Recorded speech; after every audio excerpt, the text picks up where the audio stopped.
Welcome everyone, I'd like to show you how to easily play Xbox Series X on your iPhone. Now, this process is now insanely easy thanks to Xbox supporting this natively. Essentially, what you'll need is an Xbox Series X console and an iPhone, Android or iPad device, because we're going to be using the Xbox app, which is in the App Store, and what it allows us to do is it allows us to remote play to our Xbox. So first of all, we need to set up our Xbox for remote play. Also, by the way, and what's really cool about remote play now is you can connect your Xbox anywhere in the world, right? You're not restricted by a house like usual. You could be in the Bahamas and like you have a setup in Pennsylvania or whatever, and you'll still be able to play your Xbox, which is really cool. So we're going to open up settings.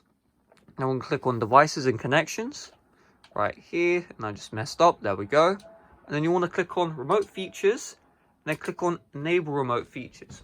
Now an internet speed test is going to happen, and essentially this is going to test your internet speed, your NET type, is your connection wired or wireless, and it's going to give you a diagnostic report. Now, not all internet connections are going to be able to support remote play in the first place. However, if you have internet which isn't from the 2000s, you should be good to go with that. But also, you do need a semi-fast internet speed in order to remote play from anywhere in the world. So for some users, if you're watching this video, you'll be restricted by only playing on the exact same Wi-Fi network, which means if my Xbox is on Vodafone Wi-Fi, my iPhone has to be on the exact same Vodafone Wi-Fi network in order for remote play to work. And, you know, if I want to play in another country, then I'm not going to be on the same Wi-Fi, therefore I will not be able to remote play to my Xbox. So, okay, so we see your setup needs work, and we have these options right here. So NET type moderate, or what it means is if you have a moderate NET type, there is a possibility that sometimes when you try and connect your Xbox, it will simply refuse. Upstream bandwidth. Okay, so it says that my bandwidth is less than 4.8 megabytes per second.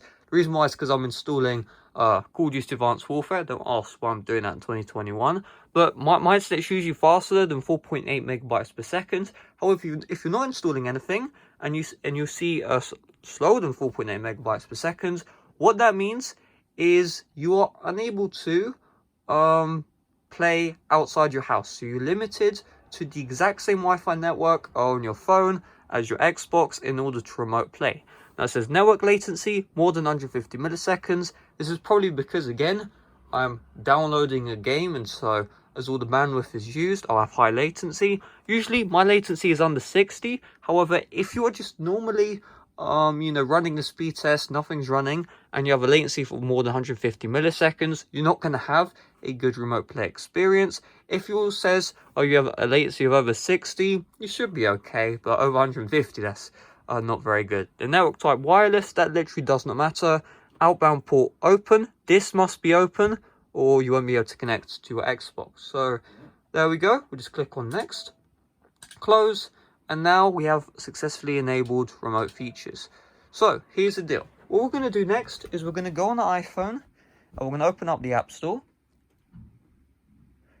And is this going to open today? You know, I'm just going to quickly cancel all the downloads so that, you know, I can actually make a tutorial. But we're just going to tap on search. I'm going to search it for the Xbox app right here.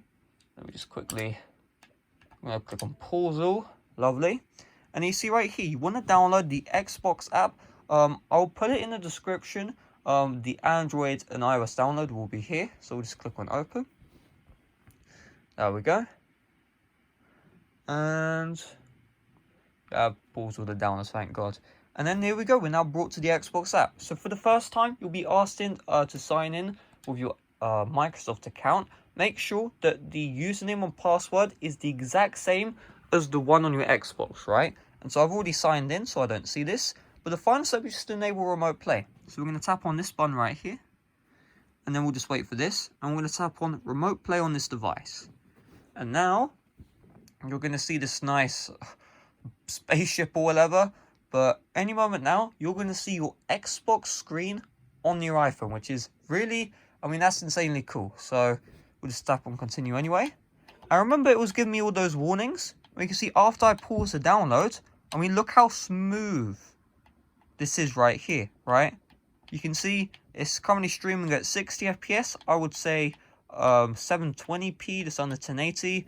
And if I just load up Black Ops 4, okay, and so it's the game this kind of minds. If we load up Advanced Warfare, let's have a look at how smooth this is.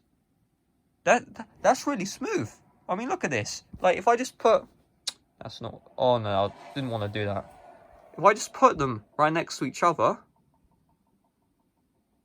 it literally has no latency, virtually.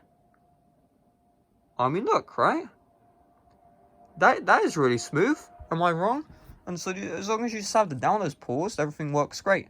So you're not signed in. Let's sign in right here. And yeah, I mean, look how smooth this footage is, right? And you also do have sound coming out the phone. Is that not buttery smooth? I mean, this is literally perfect, right? Hear that? I mean, I bet this music's copyrightable, but you get the point. This is actually a really good experience. Even though it gave me those errors, that was mainly because, you know, I was downloading an Advanced Warfare update. And, yeah, if I go to Exozombies, I mean, look how, this is literally a full 60 FPS right here. Look at all that footage. This is incredible, right? And if you ever want to use your phone as a mic, just tap on the triple lines, and you tap on that, and now your phone can be used as a mic while playing online, which is already cool. You can also leave feedback there, and if you ever want to disconnect, you just tap on the disconnect button. And I mean, if you just look at this, this is a proper, consistent 60 FPS. Now, depending on the internet speed, again, you might not be able to have the same experience, but what I recommend you do, for the best possible connection, use the exact same Wi-Fi network on your phone as your Xbox, because that will reduce latency and less bandwidth required. And if you have to play remotely, just make sure the network you're playing on is smooth, and the network at home, no one's like watching Netflix, no one's downloading stuff. You saw when I was downloading stuff, I had a really bad report, over 150 milliseconds. You saw that everything was buttery smooth and solid. That's because, you know, nothing was downloading. And if I just connect to an external Wi-Fi network, so I'm currently on Vodafone on this, but on my Xbox, I'm actually on a different network. So if I go network settings, you can see TP-Link right here. So let's have a test now. If I go to the Xbox app, we should have probably worse latency. You're going to see like some choppy, some lag. That's mainly because we're on separate Wi-Fi network. So any moment now, it should connect. Any moment now. I think it does take longer as well if you're... Oh. As you can see, that's running at 30 FPS. I'm recording at 60. Just compare the footage. I can tell that's running at 30 FPS. And you can see your network is experiencing some problems. But even then, even though it's running at 30, is that not playable? It's playable, right? And you can hear there's a lot of lag with the audio, a bit of frame skips every now and then. But that's mainly because my external Wi-Fi network is slow, like the one I'm using right now. If I was using a fast internet, like my school Wi-Fi, wink wink, then this would be an incredibly good experience. I mean, yeah. So hopefully this video helped you out. If it did, make sure to smash like. You can see the experience is actually really good. Either way, you just need to make sure the network your Xbox is connected to is great. And if it's great, you know, you'll be able to stream great at your home, high quality. And if you're playing remotely, you should also have a decent experience. Won't be as good as playing at home most of the time, but it'll be overall great. So see you guys later. Usually people stretch videos to 10 minins, but I already earn extra money when the video is 8 minutes. So bye bye.